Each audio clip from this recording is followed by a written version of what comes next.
You know, there is a moment in almost every conversation where things just die. You ask a question, they answer in one sentence, and suddenly you're both standing there thinking, okay, now what? That used to happen to me all the time because I didn't actually know how to create a great conversation. And honestly, a lot of people don't. But what if I told you there are simple techniques that can turn boring small talk into conversations that actually feel meaningful? That's what we're doing today. I'm going to give you 3 conversation techniques that make you instantly more interesting to talk to. Techniques that turn small talk into real talk, make people open up, and make every interaction feel easier and more natural. But before we jump in, on November 28th, I'm hosting a free webinar called How to Become Dangerously Confident. I'm breaking down the myths around confidence and giving you the framework to build the kind of confidence that you actually last for a long time. Link is in the description. Hope I see you there. Alright, let's get into it. Technique number 1 is the active listening loop. Now, most people think listening means staying quiet and just nodding along, but that's not real listening. Real listening is active, and every study in interpersonal communication says the same thing. People feel connected to you when they feel understood, not when you simply stay silent. And the moment you learn this loop, your conversation gets 10 times richer. Here's how it works. Step 1, listen. This sounds obvious, very easy, but most people don't truly do it. Instead, they wait for the other person to finish talking so they can start talking.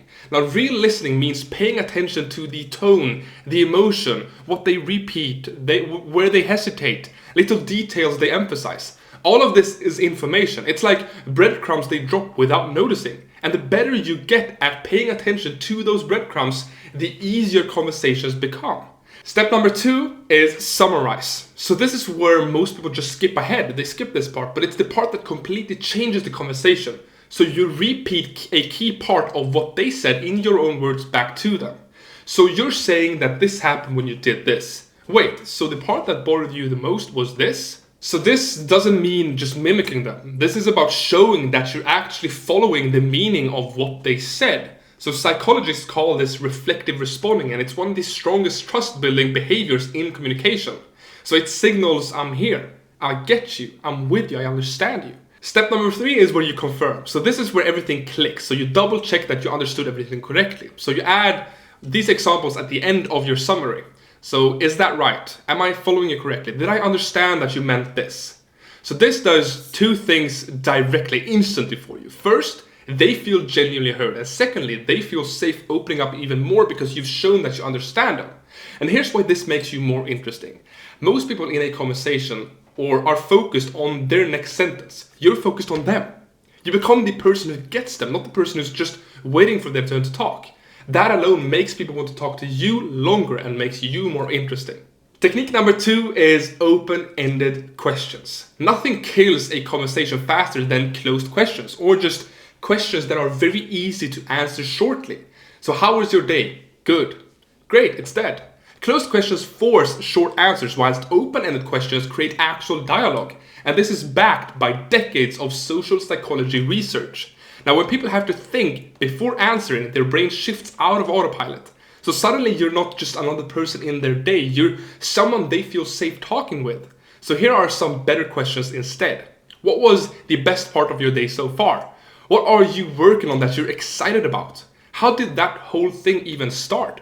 What part of that was the most fun? So these questions open a door instead of closing one. So they give people room to talk. They give you material to build on. And they make the conversation feel alive instead of forced. So this works because research shows that when people talk about themselves, the reward centers of the brain lights up, similar to eating good food or getting a compliment. So when you ask questions that let someone actually express themselves, the conversation becomes more enjoyable for them. And here's the actual magic part. They think you're interesting, even though they are the ones talking, because you are the person who made them feel good while talking. So that is literally how you turn a flat conversation into something more meaningful, not by performing, but by giving people space to expand on their situation, their experience. So the last one, technique number 3, is conversational threading. And this is one of the easiest ways to never run out of things to say in a conversation. And it's one of the techniques that great conversationalists completely naturally use. So every time someone talks, they drop tiny threads, topics you can pick up and follow. For example, I went to Spain last summer with some friends. In that one sentence, they gave you Spain, summer, friends, travel, why Spain, what they did, funny stories, how long they stayed, activities, memories, food, weather. Now, most people only see one thread, how was the trip? But you have dozens, so you pick one, literally anyone, and follow it. Spain, what part? Why Spain? What made you choose it? Were your friends the planners or the chaos crew? Did anything unexpected happen? How hot was it? Because Spain in summer is no joke, right? You're not forcing anything, you're just following the details they've already given you. So this works because threading shows three things really. You're paying attention, you're genuinely curious, and you're mentally present. So people love talking to people who make them feel heard, connected, and comfortable. And threading creates that feeling fast. And it also removes the pressure of trying to be interesting. You don't have to be a comedian or a storyteller. You just have to follow what's already on the table for you, the information they've already given you. So when you practice threading, you never run out of things to say because every sentence they say creates new threads.